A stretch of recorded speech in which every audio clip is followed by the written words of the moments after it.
Assalamualaikum warahmatullahi wabarakatuh. Hai semuanya, kembali lagi dengan saya Novi Wulandari dari jurusan Kesehatan Masyarakat Stikes Surya Global Yogyakarta. Di sini saya akan menerangkan tentang laktasi. Oke, yang pertama kita harus tahu terlebih dahulu apa itu ASI. ASI atau yang biasa disebut juga dengan air susu ibu. ASI ini merupakan cairan yang dihasilkan oleh kelenjar payudara wanita melalui proses laktasi.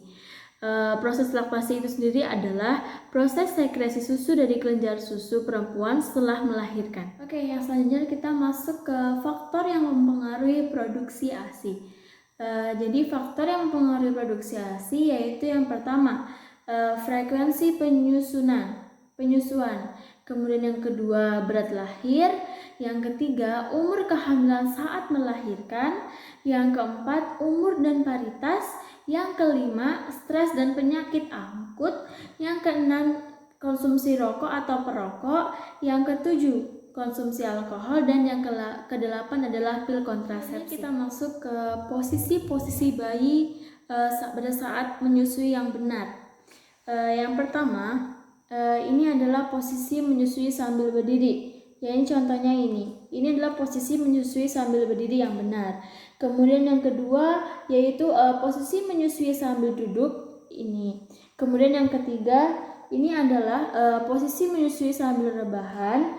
Kemudian yang keempat ini adalah posisi menyusui bayi bila ASI pada payudara ibu ini sudah penuh terlalu penuh. Selanjutnya ini adalah posisi bayi ketika si bayi ini menyusui dengan cara duduk.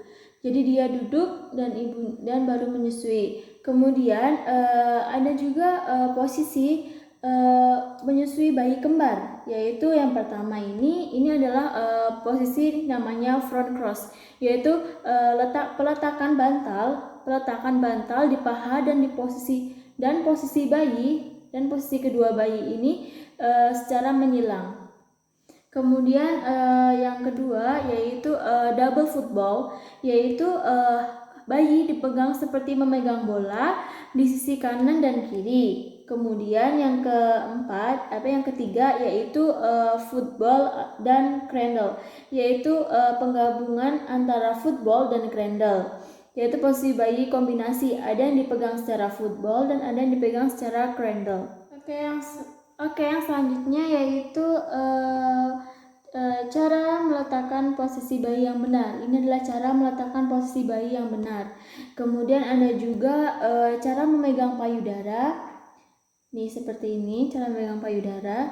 Kemudian cara merangsang mulut bayi itu seperti ini dengan cara puting ditempelkan pada mulut si bayi. Kemudian ada juga peletakan pada saat menyusui yang benar, yaitu seperti ini.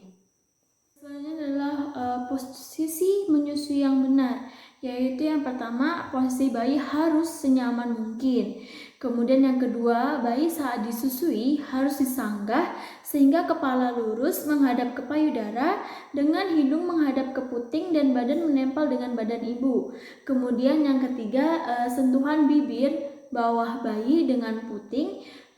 Kemudian tunggu sampai mulut bayi itu terbuka dan secepatnya dekatkan bayi ke payudara. Kemudian yang keempat yaitu arahkan puting susu ke atas, lalu masukkan ke mulut bayi sehingga sedikit bagian areola bagian bawah yang terlihat dibandingkan yang bagian atasnya.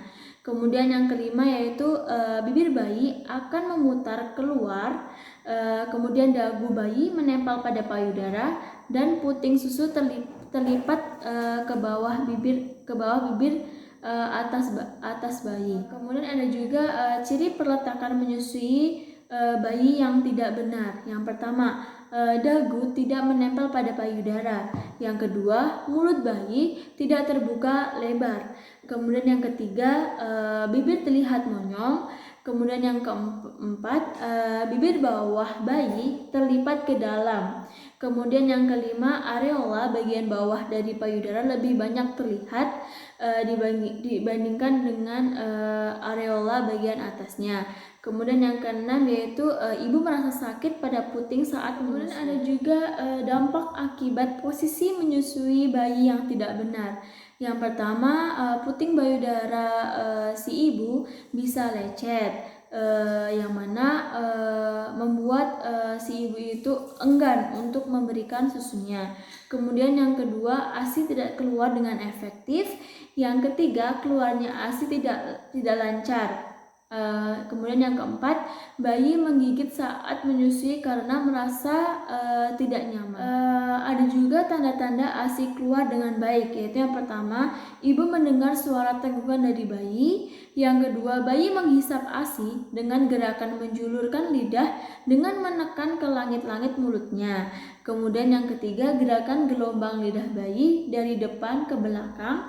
Dan yang keempat, payudara terasa kosong setelah menyusui. Dan yang kelima, bayi tampak tenang dan kenyang. Sekian dari yang saya dapat sampaikan.